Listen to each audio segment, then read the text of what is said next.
Hi there, Skiddy Vonstani, CEO of OneWire, and welcome to Open Door. Today we're going to go interview my very good friend Philippe Laffont, who is the founder and CEO of Coatue, one of the most successful technology hedge funds on the street. He's a great guy, he really knows his stuff. Let's go see what he's up to.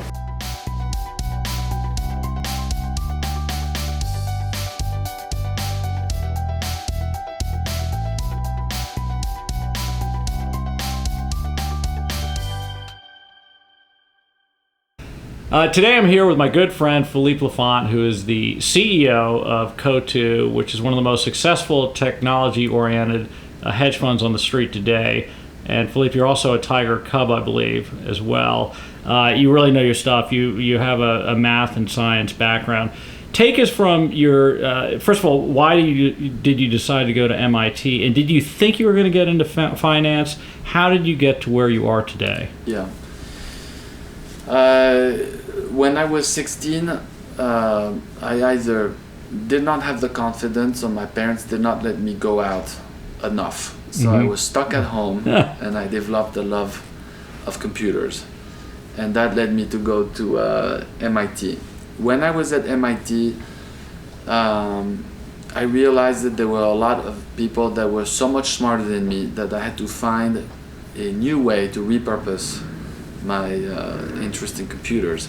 And when I graduated from MIT, I desperately tried to get a job at Apple Computer, and I interviewed 3 different divisions at Apple Computer, and I got turned down all 3 times. Now,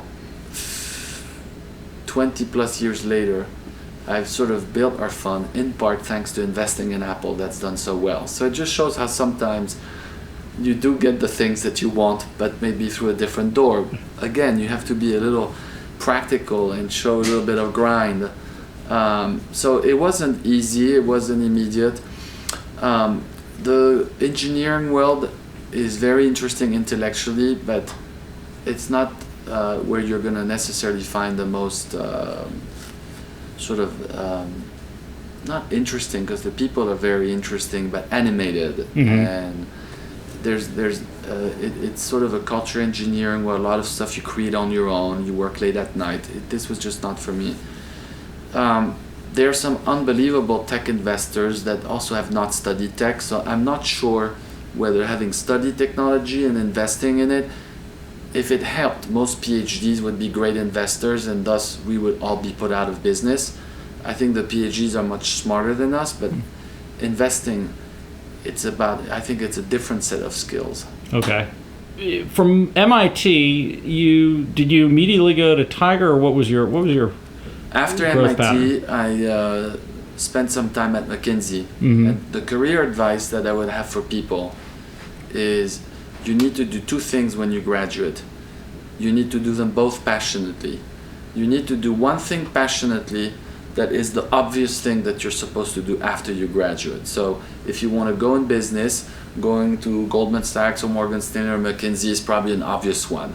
But then really dedicate your wealth for 2 or 3 years to take and learn the most that you can from there.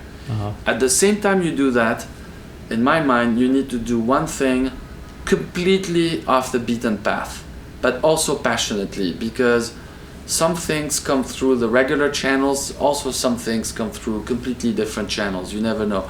So in my case, I was at McKinsey for 3 years. I fell in love with a beautiful Spanish woman who's now my wife, and she did not want to move to the US immediately. So I was stuck for 1 year in Spain doing nothing. So I went to work for her family, and of course that didn't really pan out.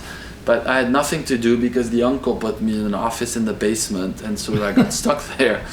And so I started buying the Herald Tribune and reading stocks. And the way I would find out about stocks is literally the next day in the Herald Tribune I would find out what the price of stocks were. And my brother and I started buying stocks in the blue chips, Microsoft, Intel, whatever they were in the mid-90s, Dell.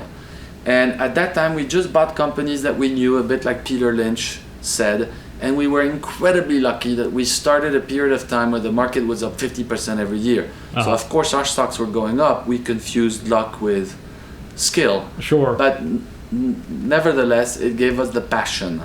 And then I said, that's it. Stocks, tech, it works. And I came back to look for a job in the US. But let me tell you, if the market had gone down, the 3 years that I did this, I would have for sure given up and done something else. So the luck is very important, and also being able to try different things. You don't want to spend too much time doing something obvious, but you also don't want to have your resume full of like you spent 2 months here, 1 year there, 2 years there, and like the guy looks at your resume and says, wait a minute, you've been a bit everywhere, your career is too scattered. Right.